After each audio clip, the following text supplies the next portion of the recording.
Americans, known for their many inventions, their massive cultural influence over the world, their iconic landmarks, their massive military strength, and their size. No, I'm not talking about you guys' landmass or population, which by the way aren't even that big. Now I'm talking about the country's massive obesity problem.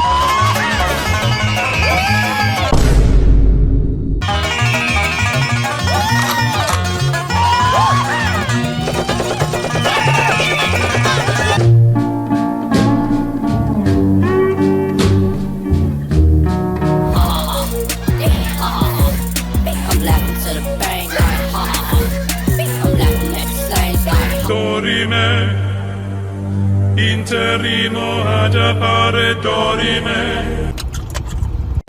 Dorime. Interrimo.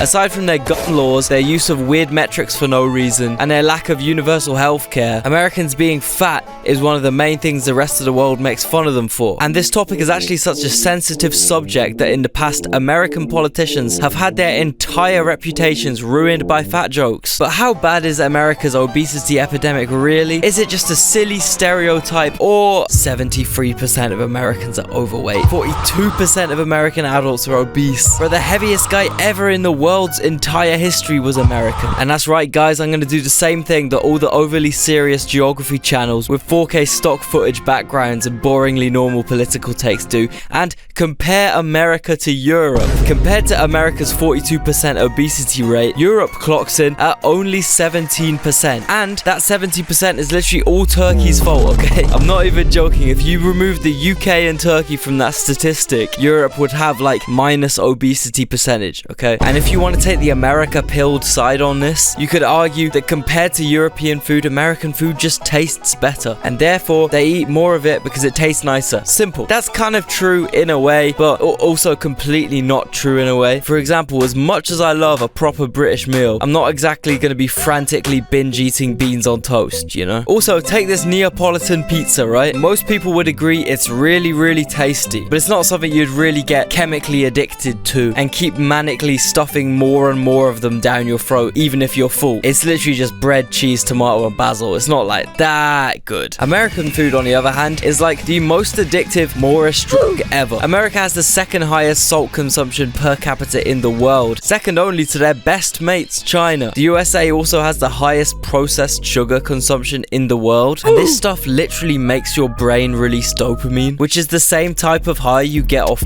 So basically, American food is just weak-ass crap, and for that reason, it's a lot tastier for your dopamine-starved crackhead brain than boring, regulated European food. I mean, just wait till the Yanks find out about the UK's sugar tax.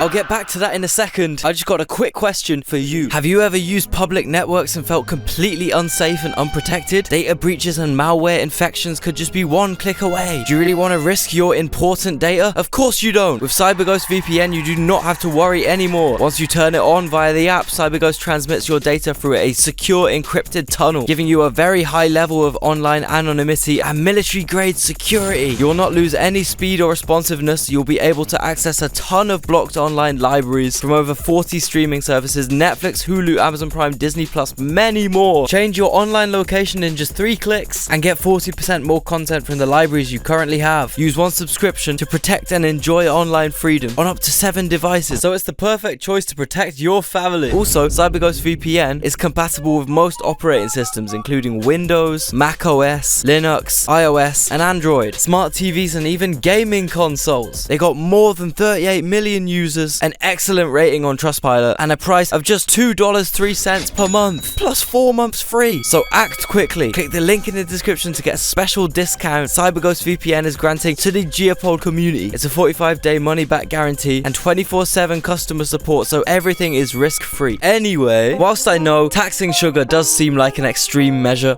the results don't lie, you know. The main reason why loads of European countries have taxes to make sugary products more expensive is so that these unhealthy foods don't become the most affordable option for poor people. As you can see on this map of America, these states in the deep south are the poorest in the country. These same states are also the most obese in the country. This is because the cheapest food in America is also the unhealthiest, most addictive shit possible. Also, on average in America, the lower paying your job is, the more hours you work, meaning the poorer workers don't have time to cook proper meals, hence fast food. I mean, it's all good being a progressive West Coast hipster food influencer, telling everyone they need to start eating Greek yogurt, fresh fruit and granola every morning if they want to lose weight. But if all you can afford is Frosted Flakes, you're gonna have to get that, especially if you're chemically wired to only be able to wake up if you get your morning head rush of endorphin exploding sucrose. And then you factor in that this shit is actually marketed as healthy in the USA, and it's actually so over for any Americans that want to lose weight. It's a bit like how drinks like Prime are marketed as healthy sports beverages. Yeah, it might have less sugar, but realistically it contains like millions of toxic artificial sweeteners that will corrode away your internal organs faster than bleach would. Unfortunately, America's food industry is based more around marketing and selling a product for profit than actually providing decent scran for hardworking people. And the big food companies have one big trick up their sleeve to guarantee full obedience, addiction, and maximum profit from their American customers: MSG, the mystical white powder that, I quote, antagonizes your pancreas into pouring out more insulin, a hormonal cascade that makes you feel hungrier. So the food many Americans think stops their hunger actually makes them more hungry, and they eat way more food than they needed. Man, you know something has to be really bad for Pakistan to ban it. I mean, at least in Pakistan they use their legs, which is something that's completely unthinkable for a lot of Americans, since half of their cities and road networks are entirely built around accessing fast food chains and making sure people get as little exercise as possible. Less than 25% of Americans walk for more than 10 minutes continuously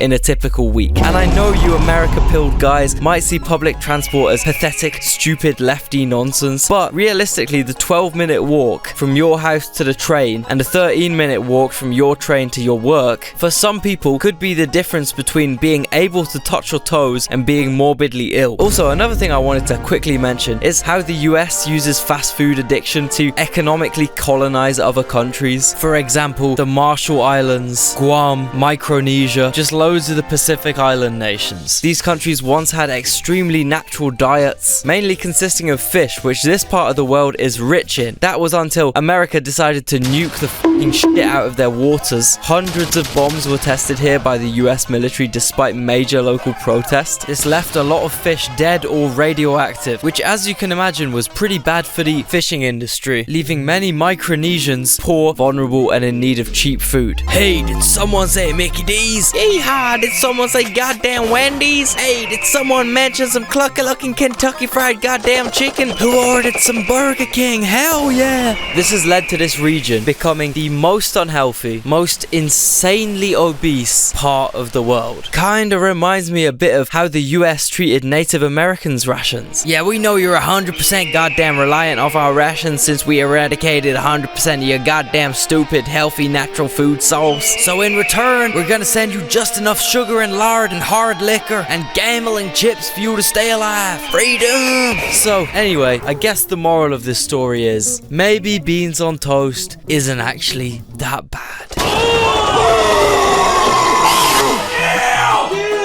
And don't forget, hit that link in the description to get the special discount CyberGhost VPN is granting to Geopod viewers. Protect your data whilst you browse, get full access to blocked content on the internet for only $2.03 a month. Totally risk-free, so check it out. Link in the description. Paranoid, never scared, always been prepared. If I pull up on your